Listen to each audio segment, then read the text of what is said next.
Hello everyone, my name is Shadan Saifi. तो आज का हमारा टॉपिक है पॉलिटिकल इंस्टीट्यूशंस में, जो कि एक इम्पोर्टेंट टॉपिक है यूजीसी नेट सोशियोलॉजी के लिए। ठीक है, अब देखो हम यहाँ पर सबसे पहले कुछ बेसिक टर्म्स का मीनिंग देख लेते हैं, उसके बाद हम आगे बढ़ेंगे। सबसे पहला आता है पॉलिटी क्या होती है। ठीक, पॉलिटी का मतलब होता है कि पावर का स्ट्रक्चर कैसा है, यानी कि पावर कैसे स्ट्रक्चर्ड है किसी भी सोसाइटी में। ठीक है, तो उसको पॉलिटी कहा जाता है। जैसे कि इंडिया में एक डेमोक्रेसी है, ठीक है, एक अब डेमोक्रेसी में कॉन्स्टिट्यूशन है हमारे पास। अब उसके बाद हम कॉन्स्टिट्यूशनल रिपब्लिक है। अब कॉन्स्टिट्यूशन में कुछ ना कुछ रूल्स होंगे, रेगुलेशंस होंगे कि प्रेसिडेंट कैसे चुना जाएगा, ठीक है, या प्राइम मिनिस्टर कैसे चुना जाएगा, इलेक्शन कैसे होंगे, पार्लियामेंट लॉज कैसे बनाएंगी। ये सारी चीज़ें किस में आती हैं? पॉलिटी में आती हैं। ठीक है, तो यहाँ पर पूरा पावर स्ट्रक्चर ऑफ पावर देखा जाता है पॉलिटी में। समझ गए आप? जबकि हम पॉलिटिकल इंस्टीट्यूशन की बात करें तो वहाँ जहाँ भी पॉलिटिकल इंस्टीट्यूशन में क्या होता है, सेट ऑफ नॉर्म्स या लॉज या रूल्स की बात करते हैं हम। ठीक है, एक सेट ऑफ नॉर्म्स, लॉज या रूल्स को क्या कहा जाता है? पॉलिटिकल इंस्टीट्यूशंस कहा जाता है। ठीक, अब देखो जहां भी इंस्टीट्यूशन वर्ड होगा तो वहां पर याद रखना कि हमेशा एक सेट ऑफ रूल्स या नॉर्म्स की बात हो रही होगी। अगर वो सेट ऑफ नॉर्म्स या रूल्स जो हैं वो रिलेटेड है पावर से, तो वो जो इंस्टीट्यूशन होंगे वो पॉलिटिकल इंस्टीट्यूशन बन जाएंगे। ठीक है, जैसे कि फॉर एग्जांपल जुडिशरी है या कॉन्स्टिट्यूशन है या ब्यूरोक्रेसी है, इनको एज ए सोशल इंस्टीट्यूशन भी देखा जा सकता है। जैसे कि कॉन्स्टिट्यूशन एक बुक तो होती ही है, मगर कॉन्स्टिट्यूशन में कुछ कुछ ना कुछ रूल्स होते हैं, कुछ नॉर्म्स होते हैं, कुछ लॉज होते हैं। ठीक है, या फिर तो अगर हम कॉन्स्टिट्यूशन को इस तरह से देखें कि उसमें क्या क्या रूल्स होते हैं, क्या नॉर्म्स होते हैं, क्या रूल्स होंगे लोगों की जो कॉन्स्टिट्यूशन में लिखा हुआ है, तो हम कॉन्स्टिट्यूशन को एज ए पॉलिटिकल इंस्टीट्यूशन देख रहे होते हैं। ठीक है, तो सिंपल सी चीज याद रखनी है, जहां पर भी इंस्टीट्यूशन का वर्ड आ गया तो वहां पर बात किसकी हो रही होती है? नॉर्म्स की या रूल्स की बात हो रही होती है। ये रूल्स वर्ड याद रखना। ठीक है, अब तीसरा टर्म आता है पॉलिटिकल प्रोसेसेस। अब जहाँ यहाँ पर क्योंकि देख सकते हैं प्रोसेस लग रहा है, तो प्रोसेस जो होते हैं एक डायनेमिक टर्म होती है, डायनेमिक टर्म होती है प्रोसेस।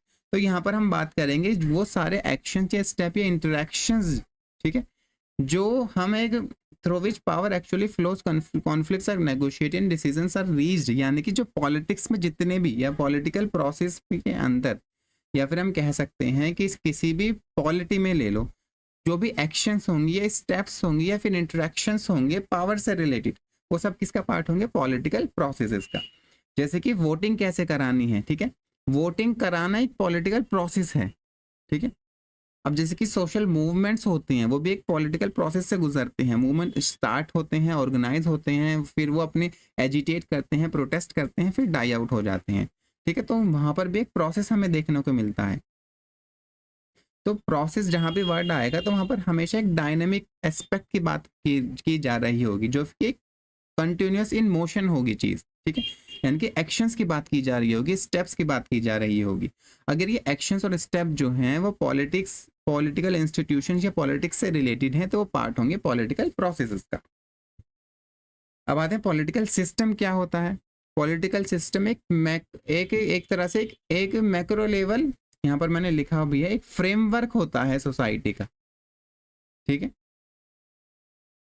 जितने भी सोसाइटी में पॉलिटिकल इंस्टीट्यूशंस होते हैं, ऑर्गेनाइजेशंस होती हैं, प्रोसेसेस होती हैं, ठीक है, वो सब मिला के क्या बनाते हैं? पॉलिटिकल सिस्टम बना रहे होते हैं। जहां भी सिस्टम वर्ड लग जाता है तो मान लो कि वो चीज मैक्रो लेवल पर हो रही है।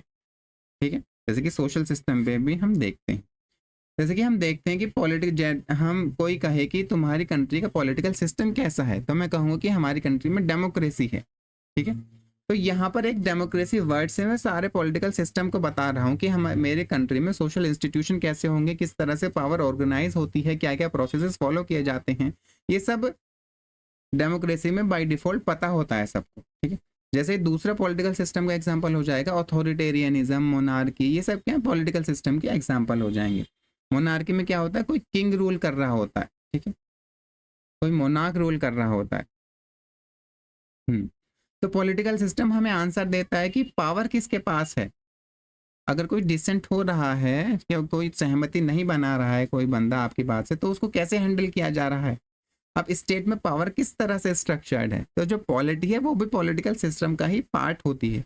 तो पॉलिटिकल सिस्टम एक ओवरआर्चिंग फ्रेमवर्क है टोटल, उसके अंदर सारी चीज़ें आती हैं, चाहे वो इंस्टीट्यूशन हो, ऑर्गेनाइजेशन हो, प्रोसेस हो या पॉलिटी हो। ठीक है, समझ गए आप? यहाँ पर मैंने उसको समराइज करने के लिए एक टेबल बनाई है। अगर आप एक क्रिकेट की बात करें, ठीक है, तो क्रिकेट के स्पोर्ट्स को हम पॉलिटी कहेंगे, उसके क्रिकेट के खेलने की जो रूल बुक होती है उसको पॉलिटिकल इंस्टीट्यूशंस कहेंगे। अब देखो एक्ट ऑफ बॉलिंग करना, बैटिंग करना, इन सबको क्या कहेंगे, पॉलिटिकल प्रोसेसेस कहेंगे। और पॉलिटिकल सिस्टम किसको कहेंगे, अगर कोई टूर्नामेंट हो रहा है जैसे कि फॉर एग्जांपल आईपीएल हो रहा है तो उसको पॉलिटिकल प्रोसेसेस का नाम देंगे। समझ गए आप। अब आते हैं पावर। पावर क्या होता है, पावर मतलब होता है कि किसी भी इंडिविजुअल या ग्रुप के पास अगर ये एबिलिटी है कि वो अपनी विल यानी कि अपनी मर्जी कर सके, ठीक है, चाहे उसको सामने वाला अपोज ही क्यों ना कर रहा हो, यानी कि उस इंडिविजुअल के पास पावर है। अगर आप अपनी मर्जी चला सकते हो कहीं जबकि सामने वाला आपको अपोज ही क्यों ना कर रहा हो, मगर होगा वही जो आप चाह रहे हो, तो आपके पास पावर हो जाएगी। ये डेफिनेशन हमें किसने दी थी, वेबर ने दी थी अपनी बुक इकोनॉमी एंड सोसाइटी में। जबकि जो मार्क्सिस्ट होते हैं वो पावर को एज अ कोअर्जन मानते हैं कि पावर जो है एक तरह का कोअर्जन है जो कि यूज करते हैं या कंट्रोल की जाती है बोर्जुआजी के द्वारा, ठीक है। बोर्जुआजी पावर को कंट्रोल करते हैं अपने ओन बेनिफिट के लिए और ताकि वो प्रोलेटेरिएट या फिर पुअर को डोमिनेट कर सके, ठीक है। ये था मार्क्सिस्ट का व्यू। तीसरा आता है कि अब देखो सम गेम डिबेट होती है। यहाँ पर क्या होता है, कांस्टेंट सम गेम। जो भी मैक्स वेबर या कार्ल मार्क्स वगैरह, मेनली मैक्स वेबर को हम देखेंगे, उन्होंने पावर को as a constant sum game कहा था। यानी कि अगर किसी भी एक पार्टिकुलर इंडिविजुअल के पास पावर है तो दूसरे वाले इंडिविजुअल के पास पावर नहीं होगी। जैसे कि a + b = 0। अगर a को मैं बढ़ा दूंगा, इसके ऊपर पावर दे दूंगा, तो b के पास पावर नहीं होगी ताकि पूरा सम 0 हो जाए, ठीक है। जबकि जो फंक्शनलिस्ट होते हैं वो इस बात को नहीं मान रहे होते हैं। वो कहते हैं जो पावर है वो वेरिएबल सम गेम होता है, ठीक है। उनका कहना है कि जैसे जैसे सोसाइटी में वेलफेयर इंक्रीज करने लगता है, ठीक है, अगर वेलफेयर मेजर इंक्रीज होंगे तो सोसाइटी की पावर भी बढ़ने लगेगी, है ना। अगर सोसाइटी में वेलफेयर ज़्यादा करवाना है तो सोसाइटी की पावर बढ़ने लगेगी, उस पावर बढ़ने से सभी का फायदा होगा, ठीक है। अब उन्होंने कहा था ये जो पावर होगी सोसाइटी में वो फंक्शनल पोजीशंस के पास होगी, यानी कि ऐसी पोजीशन सोसाइटी में जो बहुत ज़्यादा इंपॉर्टेंट होती हैं, जैसे कि पॉलिटिकल लीडर्स हो गए या फिर सीईओ हो गए या फिर जो डिसीजन मेकर्स होते हैं ना किसी भी ऑर्गेनाइजेशन, उनके पास पावर होती है ताकि वो कलेक्टिव गोल्स को अचीव कर सके, यानी कि ऐसा गोल जिसमें सबका फायदा हो रहा हो, ठीक है।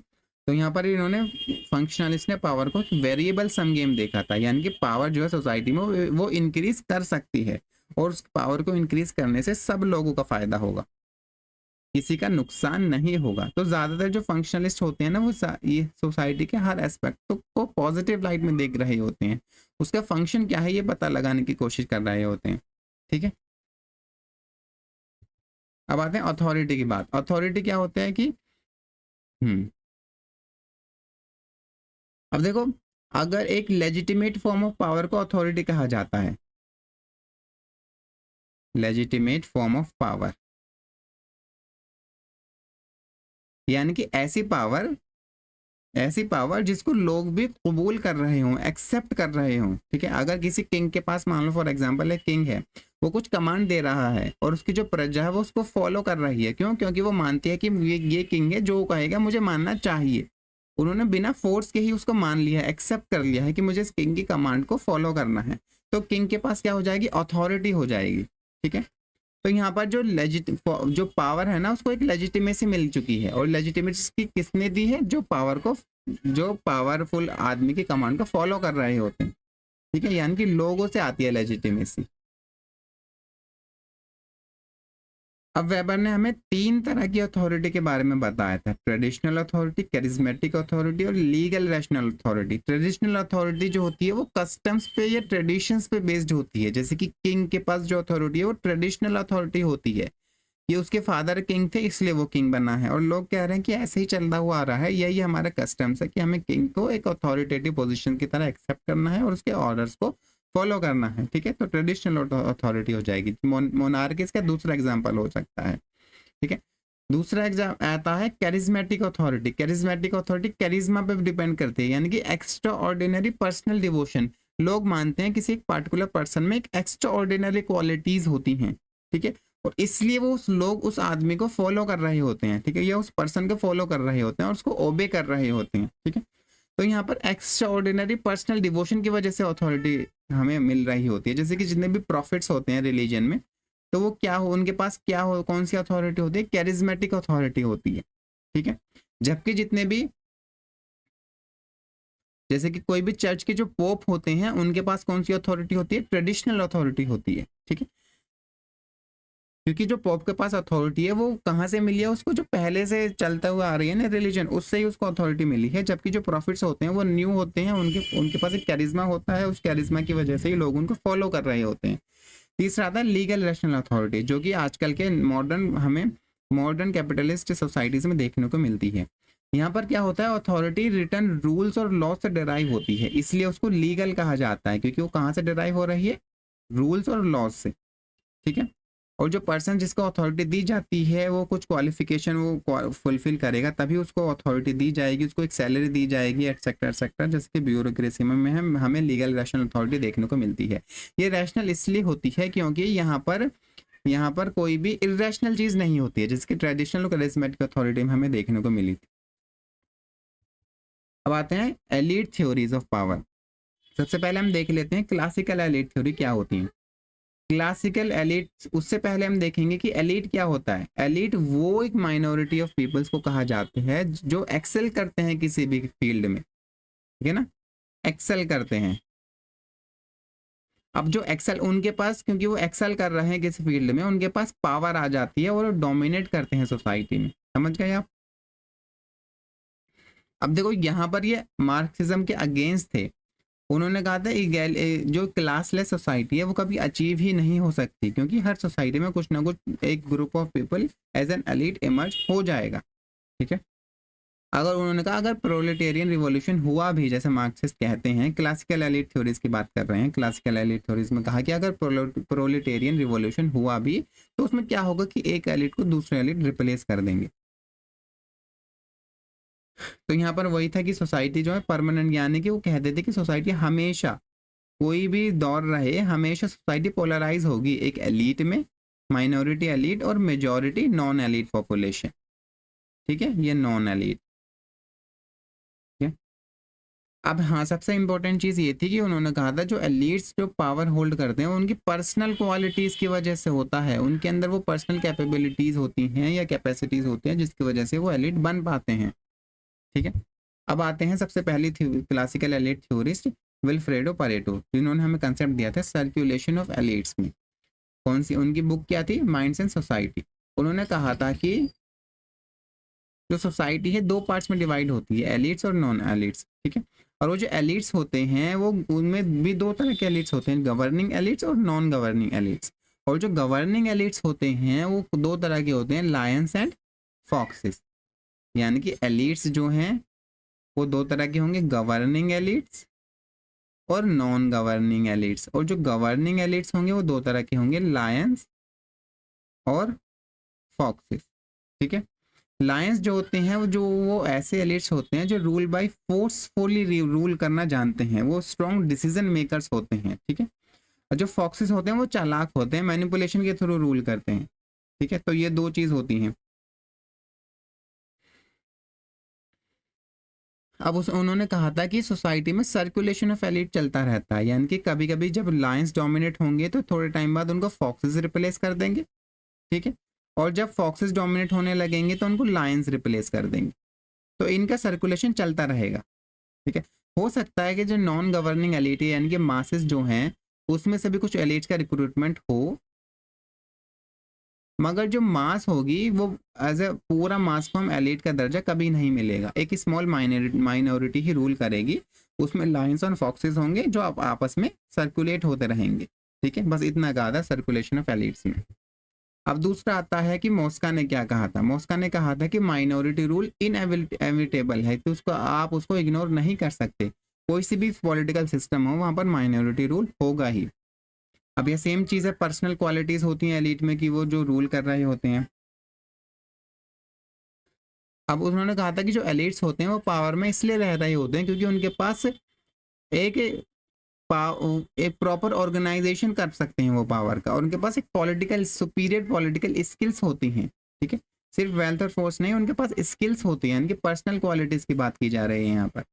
अब तीसरी सबसे इंपॉर्टेंट चीज उन्होंने कही थी कि डेमोक्रेसी में आप फॉर द पीपल रूल हो तो सकता है कि लोगों के लिए रूल है, और मगर जो डेमोक्रेसी में जो रूल होता है वो बाय द पीपल नहीं होता। यानी कि पीपल, उन्होंने कहा था कि डेमोक्रेसी में पीपल रूल नहीं कर रहे होते हैं, बल्कि कौन रूल कर रहा होता है असल में, एलीट्स रूल कर रहे होते हैं। ठीक है, मगर उन्होंने साथ साथ ये भी कहा था जो मॉडर्न डेमोक्रेटिक एलीट्स होते हैं ना, वो बहुत एक तरह से डाइवर्स स्ट्रेटा को रिप्रेजेंट करते हैं सोसाइटी के। यानी कि क्योंकि इलेक्शन होंगे तो हर तबके से सोसाइटी के वहाँ पर आपको एलिट्स देखने को मिलेंगे, हर रिलीजन के एलिट्स होंगे, हर सोशल क्लास की या कास्ट के एलिट्स आपको मॉडर्न डेमोक्रेटिक सोसाइटी में देखने को मिल जाएंगे। ठीक है, अब आते हैं टी राइट मिल्स ने क्या कहा था अपनी बुक द पावर एलिट में। सबसे पहली बात, जो मिल्स थे उन्होंने ये जो आइडिया था ना कि पर्सनल ट्रेट्स की वजह से एलिट्स रूल कर रहे होते हैं, उसको रिजेक्ट कर दिया था। ठीक है, उन्होंने कहा था कि स्पेशल, और दूसरी बात उन्होंने कहा था जो जो पावर होती है, यानी कि जो एलिट्स रूल कर पाते हैं, वो इंस्टीट्यूशनलाइजेशन ऑफ पावर की वजह से रूल कर पाते हैं। वो हमें अभी हम देखेंगे क्या होता है। सब एक जो चीज़ हम और देख लेते हैं कि इन्होंने जो अपनी सोसाइटी स्टडी की थी वो सिर्फ और सिर्फ अमेरिकन सोसाइटी स्टडी की थी, तो ये जनरल नहीं था पूरी दुनिया के लिए। तो हम ये देखते हैं कि पावर इज इंस्टीट्यूशनलाइज, उसका मतलब क्या है। उन्होंने कहा था कि जो पावर होती है ना वो इन पर्सन के पास नहीं होती है, बल्कि जो पावर होती है वो पोजीशन के पास होती है, कमांड पोजीशंस के पास होती है। ठीक है, तो पावर किसके पास है, पोजीशन के पास है, ना कि पर्सन के पास है। और वो जो पोजीशंस है ना वो कमांड पोजीशंस होनी चाहिए जो कमांड दे सकें लोगों को। जैसे कि फॉर एग्जाम्पल उन्होंने 3 कमांड पोजीशंस की बात करी थी, फेडरल गवर्नमेंट जो जहाँ पर पॉलिटिकल पावर कंसंट्रेटेड होती है, कॉरपोरेशन जिनके पास इकोनॉमिक पावर होती है, और मिलिट्री पावर की बात करी थी। जो इन तीनों की जो कमांड पोजीशंस होंगी ना, जो इन तीनों कैटेगरी में जो एलिट्स होंगे, वो एलिट्स क्यों हैं, क्योंकि वो उस पोजीशन को ऑक्यूपाई कर रहे हैं। जैसे कि फेडरल गवर्नमेंट में प्रेसिडेंट के पास पावर क्यों है, क्योंकि वो प्रेसिडेंट है। अगर वो प्रेसिडेंट नहीं रहेगा तो उसके पास पावर नहीं रहेगी। ठीक है, वैसे मेजर कॉरपोरेशन और मिलिट्री की बात हम कर सकते हैं। अब यहाँ पर इन्होंने कहा था कि ये जो तीनों 3 विंग्स होते हैं ना जी, ये पॉलिटिकल, इकोनॉमिक और मिलिट्री, ये सिमिलर सोशल बैकग्राउंड के होते हैं और अपने रोल्स को इंटरचेंज कर रहे होते हैं। जैसे कि कोई कॉरपोरेट बोर्ड रूम है, तो कॉरपोरेट बोर्ड रूम में मिलिट्री पर्सनल भी आपको देखने के लिए मिल जाएंगे, पॉलिटिशियंस भी आपको देखने के लिए मिल जाएंगे, और ये कोहेसिव होते हैं, यानी कि आपस में ये एक दूसरे के साथ इंटीग्रेटेड रहते हैं। इसकी वजह से उनके पास पावर बनी रहती है। जैसे कि हम कहते हैं, यानी कि उन्होंने कहा था कि जो गवर्नमेंट एलीट हैं और कॉरपोरेशन के जो सीईओ हैं, या मिलिट्री में जो अच्छी पोजीशन पर, जो टॉप पोजीशन पर जो ऑफिसर्स हैं ना, वो सारे एक ही हैं, उनको आप अलग अलग नहीं देख सकते। ठीक है, अब आते हैं प्लूरलिस्ट थ्योरीज ऑफ पावर। अब प्लूरलिस्ट, जैसे कि नाम से हमें पता चल रहा है कि यहाँ पर प्लूरलिस्ट थ्योरीज ऑफ पावर में प्लूरलिज्म की बात हो रही होती है। यानी कि पावर जो है ना, जहाँ प्लूरलिज्म का मतलब होता है कि जो चीज़ है ना वो सेंट्रलाइज्ड नहीं है, वो डिस्पर्स्ड है, जो लोगों में बढ़ चुकी है। तो वही उन्होंने कहा था कि वेस्टर्न इंडस्ट्रियल डेमोक्रेसीज में जो पावर है ना वो डिस्पर्स्ड है, कंसंट्रेटेड नहीं है किसी 2-4 लोगों के पास, फ्रेगमेंटेड है और डिसेंट्रलाइज्ड है। जैसे कि हमें इंडिया में भी देखने को मिलता है ना कि पंचायती राज इंस्टीट्यूशंस, जहाँ पर जो पावर है वो डिसेंट्रलाइज कर दी जाती है, और जो जो पंचायत होती है उनको भी पावर दी जाती है ताकि वो डिसीजंस ले सके। अब देखो यहाँ पर प्लूरलिस्ट थ्योरीज ऑफ पावर, जैसे कि मैंने एक एग्जांपल पीआरआई आप पंचायती राज इंस्टीट्यूशन का आपको बताया था। दूसरा क्या हो सकता है, डिफरेंस ऑक्यूपेशनल ग्रुप्स बन जाते हैं, ट्रेड यूनियंस बन जाती हैं, प्रेशर ग्रुप्स बन जाते हैं, इनके पास भी पावर होती है। ठीक है, सिर्फ एलिट्स के पास ही नहीं, इनके पास भी पावर होती है। अब दूसरा आता है एलीट प्लूरलिज्म। इसमें क्या होता है कि इन्होंने कहा था कि कोई एक सिंगल ग्रुप डोमिनेट नहीं करता है। ठीक, डिफरेंट ग्रुप जो है ना वो अपने एक रिप्रेजेंटेटिव चूज करते हैं। ठीक है, और वो उस ग्रुप को रिप्रेजेंट कर रहा होता है।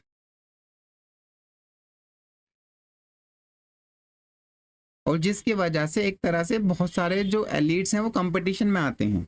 ठीक है, अब यहाँ पर ये कहना चाह रहे थे कि ग्रुप्स आपस में एक दूसरे के साथ कंपटीशन में नहीं आ रहे हैं, ग्रुप्स अपना एक रिप्रेजेंटेटिव इलेक्ट कर रहे हैं और वो रिप्रेजेंटेटिव जो जो ग्रुप्स के हैं वो कंपटीशन कर रहे हैं।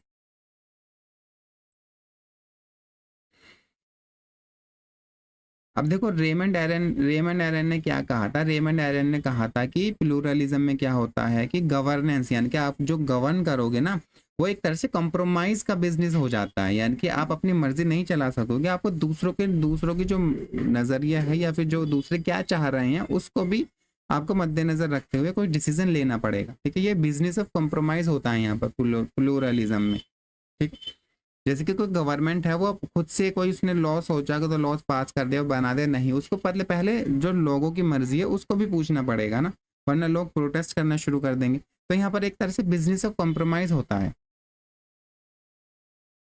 अब आते हैं रॉबर्ट डेहल ने क्या कहा था, उनकी बहुत फेमस बुक है हु गवर्न्स, 1961 में आई थी।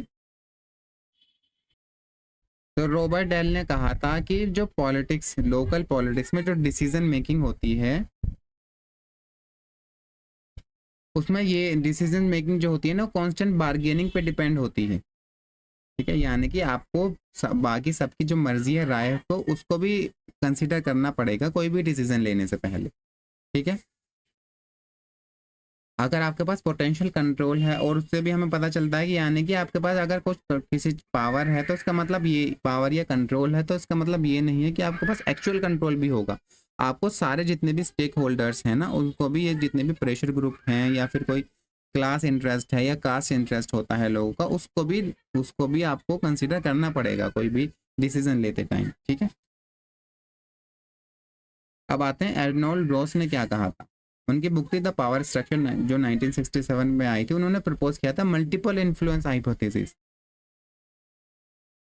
उसमें उन्होंने कहा था जितने भी पॉलिटिकल और इकोनॉमिक एलिट्स होते हैं ना वो साथ मिलकर काम कर रहे होते हैं और उनको सेपरेट देखना सही नहीं है। यानी कि जो पॉलिटिकल डिसीजंस लिए जाते हैं उनमें कहीं ना कहीं इन्फ्लुएंस होता है इकोनॉमिक फैक्टर्स का भी, या फिर जो बड़ी बड़ी कॉरपोरेशंस होती हैं उनका भी इन्फ्लुएंस हो सकता है जो पॉलिटिकल डिसीजंस कंट्री में लिए जाते हैं। ठीक है, अब आते हैं कार्ल मनहाइम ने क्या कहा था।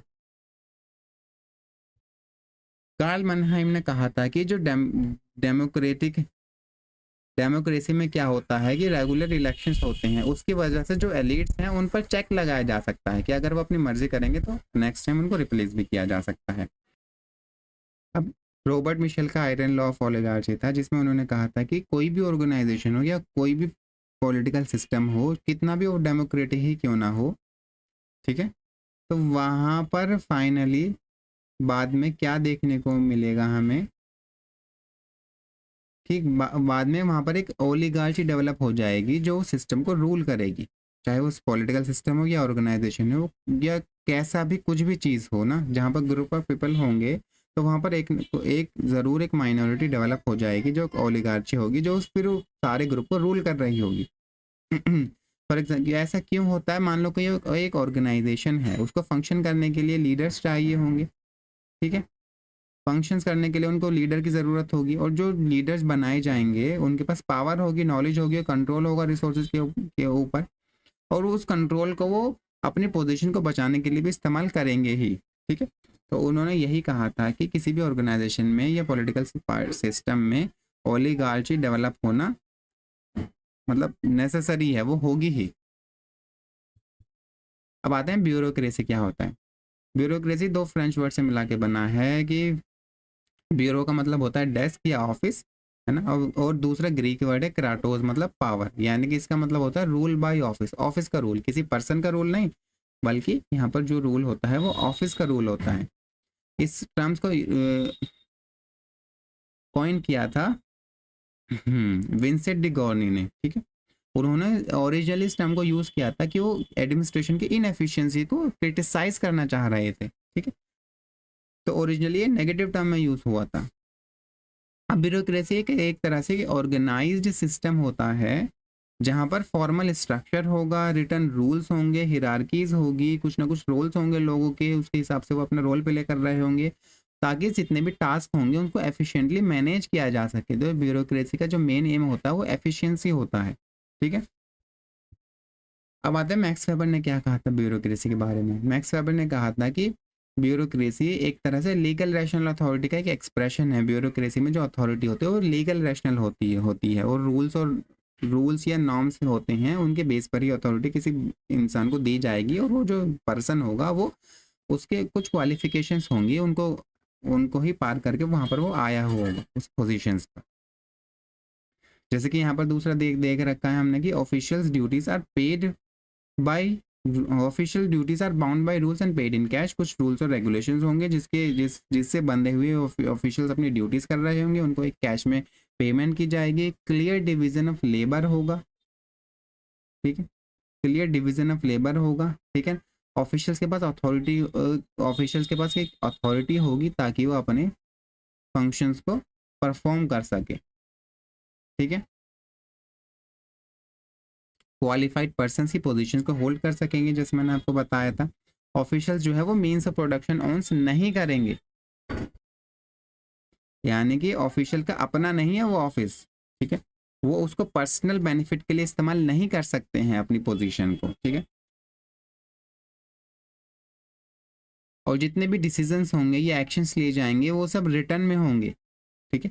फॉर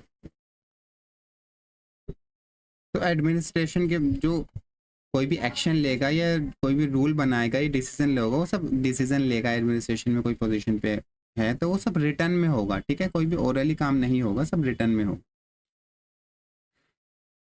अब इन सब चीज़ों ब्यूरोक्रेसी को वेबर ने क्रिटिसाइज भी किया था और कहा था इसको कि इंडिविजुअल क्रिएटिविटी के लिए डेट्रीमेंटल है। क्यों? क्योंकि सारी चीज़ें इतने सारे रूल्स और रेगुलेशन से हो रही होती हैं कि इंडिविजुअल क्रिएटिविटी के लिए कोई स्पेस नहीं मिल पाता।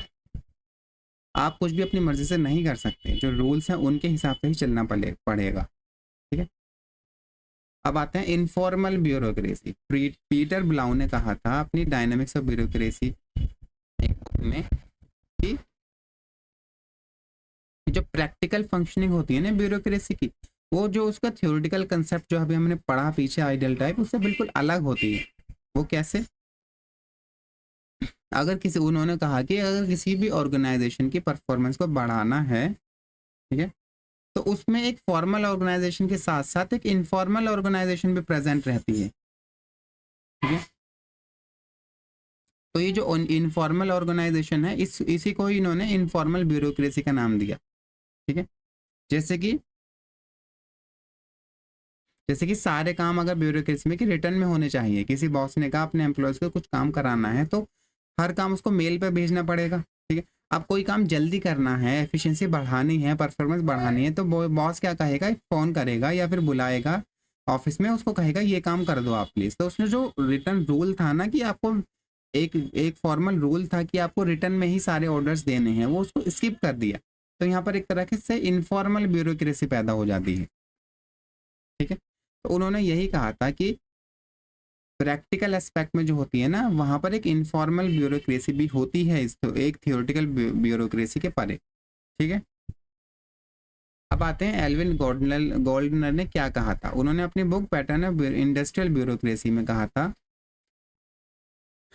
कि जितनी भी ऑर्गेनाइजेशंस होती हैं ना, उनमें डिग्री ऑफ ब्यूरोक्रेसी अलग अलग हो सकती है। कुछ ऑर्गेनाइजेशंस ज़्यादा ब्यूरोक्रेटिक होती हैं, कुछ ऑर्गेनाइजेशंस कम ब्यूरोक्रेटिक होती हैं, ठीक है।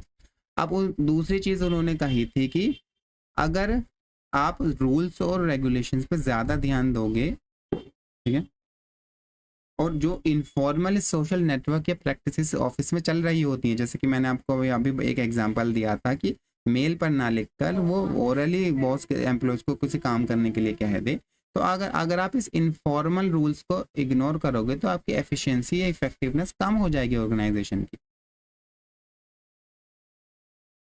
ठीक है।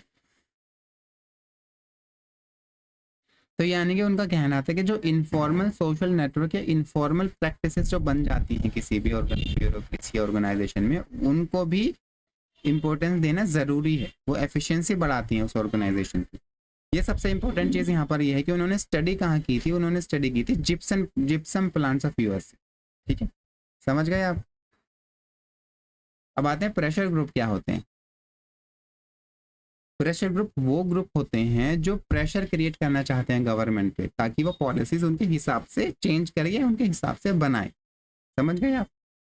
मगर उन प्रेशर ग्रुप का जो मेन मोटिव होता है वो पॉलिटिकल पावर कैप्चर करना नहीं होता है, उनको पॉलिटिकल पावर नहीं चाहिए होती है। उनका उनका जो मेन मोटिव होता है वो ये होता है कि पॉलिटिकल पार्टीज जो पॉलिसीज बनाए वो उनके इंटरेस्ट के हिसाब से बने, ठीक है। अब देखो प्रेशर ग्रुप बहुत सारे हो सकते हैं, economic pressure group, social, culture, religious, linguistic etcetera.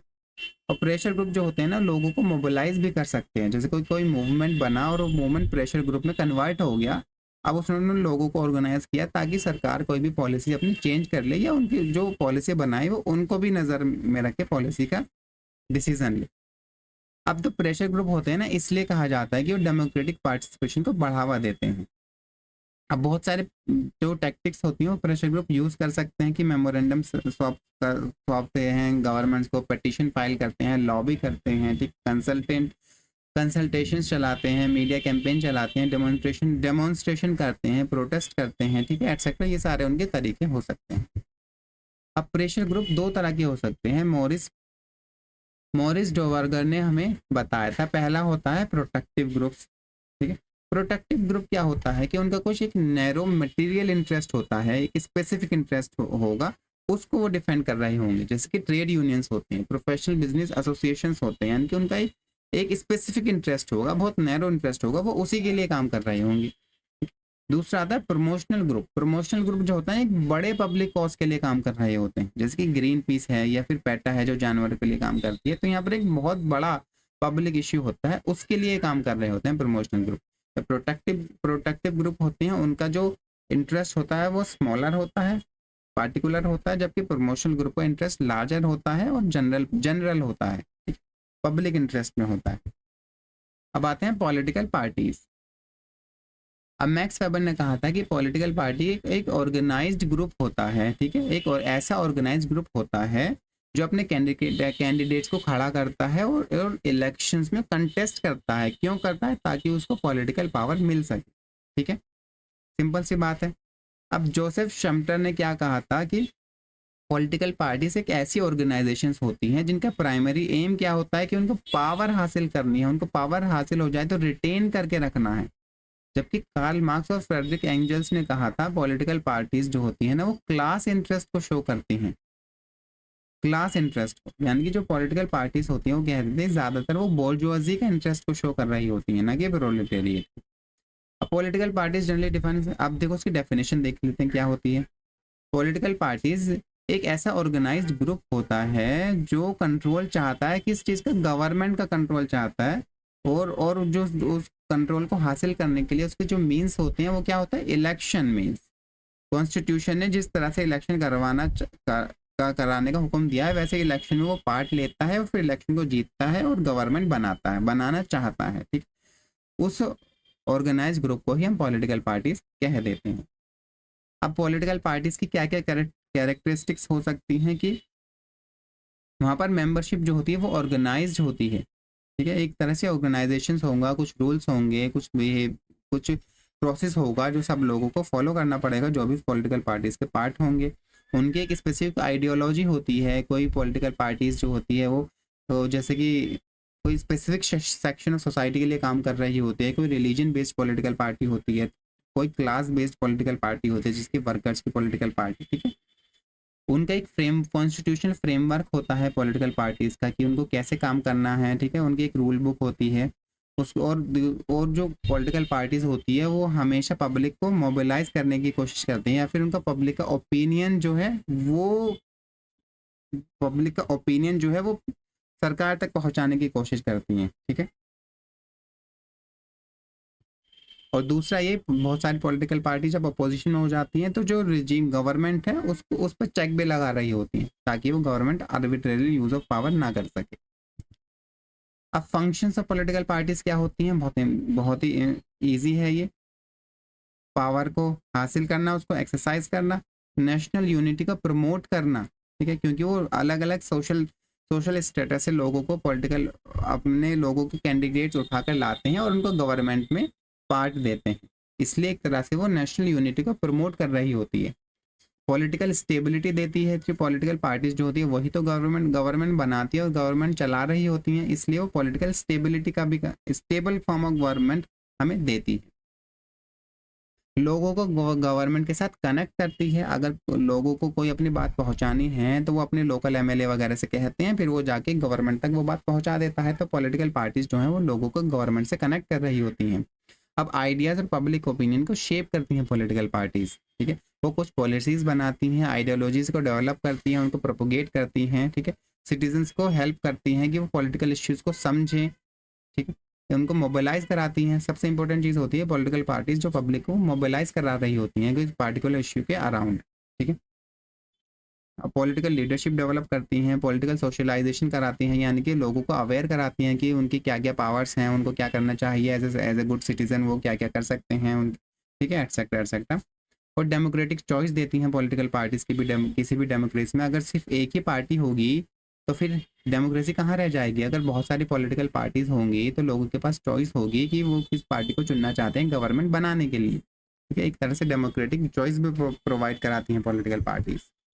अब देखते हैं रॉबर्ट डहल ने क्या कहा था, हु गवर्न ने, कि political parties connect government and citizen, represent interest, channel pressure group demands and encourage political participation. कितने सारे पॉलिटिकल पार्टीज के एक तरह के फंक्शन बनाए थे उन्होंने कि लोगों को गवर्नमेंट के साथ जोड़ती हैं पॉलिटिकल पार्टीज, लोगों का स्पेसिफिक ग्रुप ऑफ पीपल का इंटरेस्ट को रिप्रेजेंट कर रही होती हैं, प्रेशर ग्रुप की जो डिमांड्स हैं उनको फुलफिल करा रही होती हैं, और लोगों का पॉलिटिकल पार्टिसिपेशन इंश्योर करती हैं, एनकरेज कर रही होती हैं, ठीक है। अब आते हैं और थॉमस डाई और हार्मन ज़ेगलर ने क्या कहा था।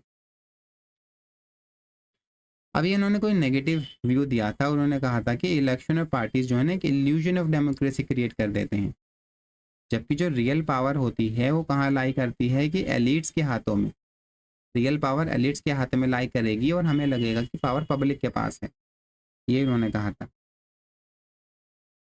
अब लेस्टर मिलब्रेथ ने कहा था कि पॉलिटिकल पार्टिसिपेशन के चार टाइप्स हो सकते हैं।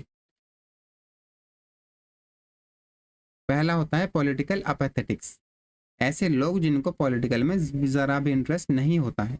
दूसरा होता है पॉलिटिकल स्पेक्टेटर्स, स्पेक्टेटर्स भीड़ को कहते हैं, जो जो दर्शक होते हैं ना उसको स्पेक्टेटर्स कहा जाता है। यानी कि ऐसे ऐसे लोग जो जिस सिर्फ वोट डालेंगे उनको ज़्यादा खास वो एक तरह से पॉलिटिकल स्पेक्टेटर्स का काम करेंगे। वो सिर्फ देखेंगे कि पॉलिटिक्स में क्या क्या चल रहा है। पहले वाले तो देख भी नहीं रहे, उनको कुछ फर्क ही नहीं पड़ रहा था। पॉलिटिकल स्पेक्टेटर्स देखेंगे सिर्फ, ठीक है, पॉलिटिक्स को डिस्कस करेंगे, मगर वो कुछ कुछ मतलब कुछ एक्शन नहीं लेंगे, ठीक है, सिर्फ देखेंगे। अब आते हैं ट्रांजिशनल एक्टिविस्ट। ये बहुत सारे जो ऐसे लोग जो मीटिंग्स ऑर्गेनाइज करेंगे, कैंपेन चलाएंगे, ताकि जो रिक्वायर्ड चेंज है गवर्नमेंट में या सोसाइटी में वो अचीव कर पाएँ। जो होता है ग्लैडिएटर्स, ग्लैडिएटर्स जो होते हैं वो ऐसे लोग जो इलेक्शन में पार्ट लेते हैं और पॉलिटिकल ऑफिस को ऑक्यूपाई करने की कोशिश करते हैं, जैसे कि पॉलिटिकल पार्टीज, ठीक है। तो चार हमने देखे types: political apathetics, political spectators, political activist और ग्लैडिएटर्स। अब आते हैं स्टेट। स्टेट क्या होता है?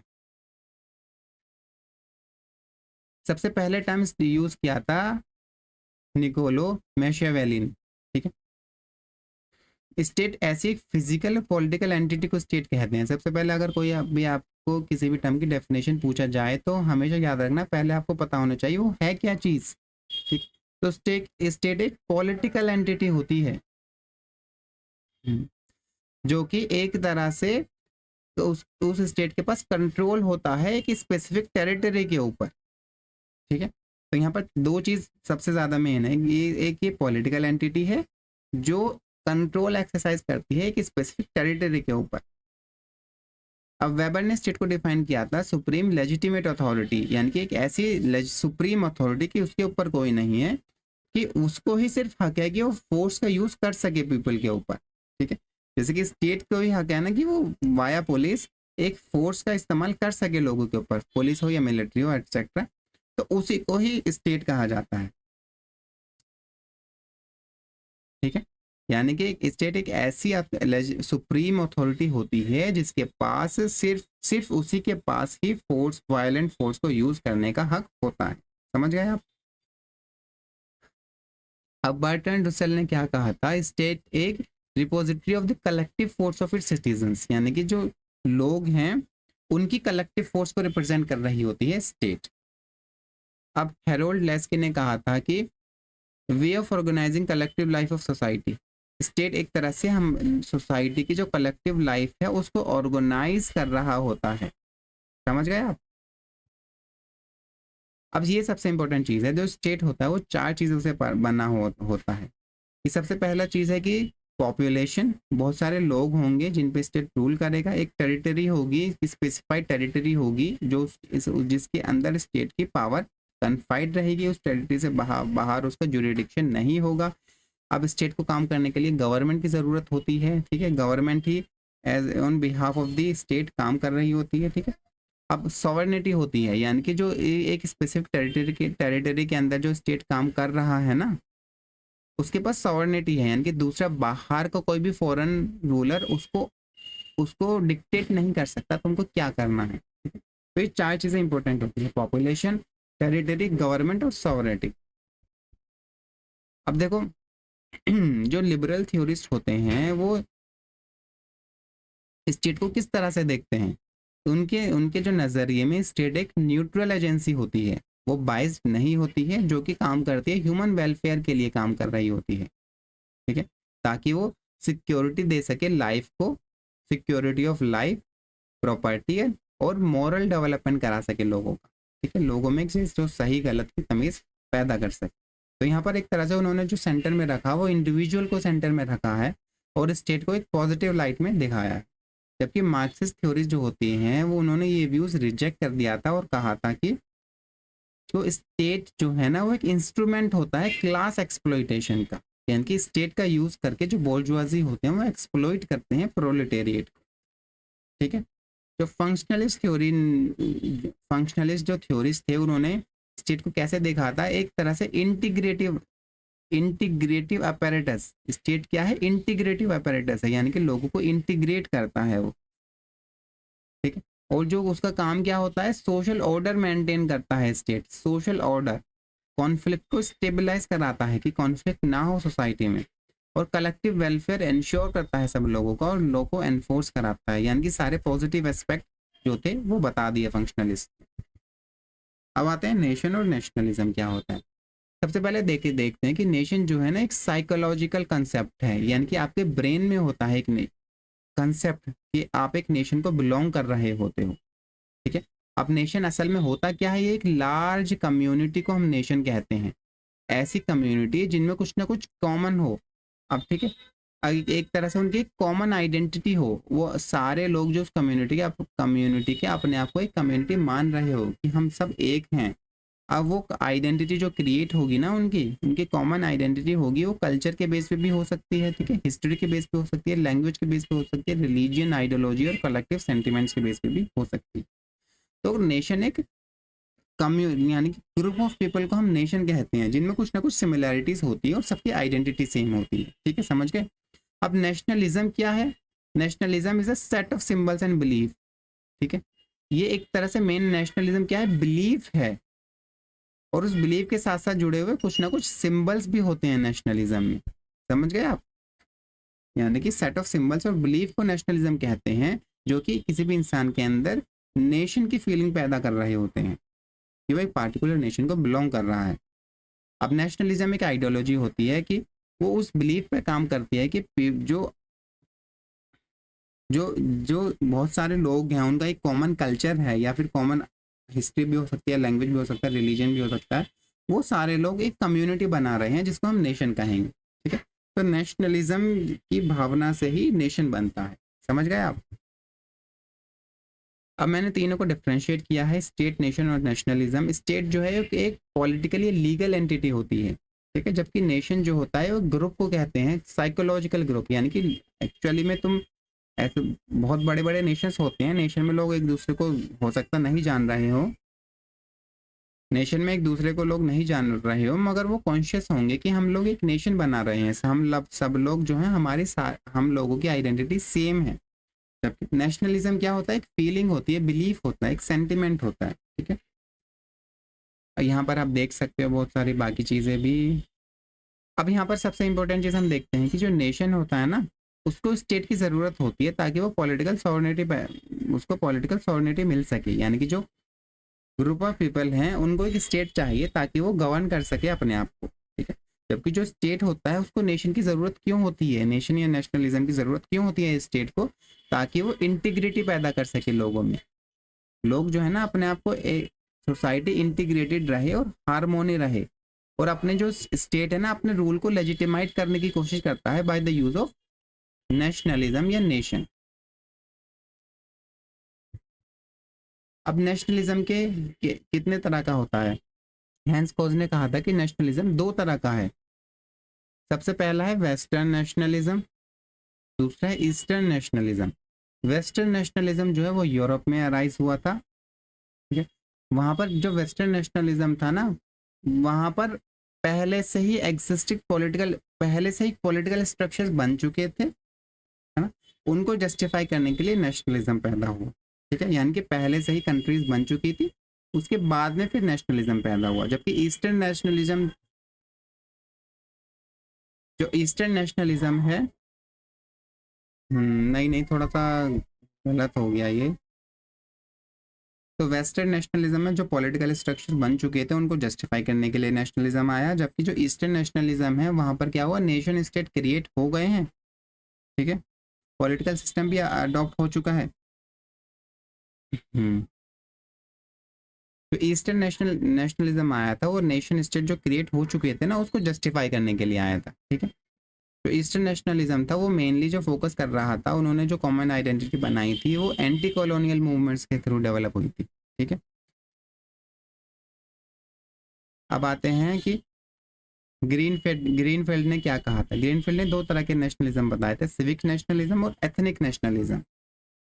सिविक नेशनलिज्म जो होता है वो पॉलिटिकल लीगल टर्म्स में डिफाइन होता है, क्योंकि सिटीजनशिप से भी एसोसिएटेड कर दिया जाता है, जिसको तुम एक्वायर कर भी सकते हो और लॉस भी कर सकते हो। जैसे कि आप इंडियन नेशनल हो, अगर आप अमेरिका में जाके रहने लगो यूएस में, तो आप अगर कुछ स्पेसिफिक क्राइटेरिया फुलफिल करके आप वहाँ के नेशनल भी बन सकते हो, ठीक है। जबकि एथनिक नेशनलिज्म जो होता है वो आपको बाय बर्थ मिलता है, उसको चेंज नहीं किया जा सकता है।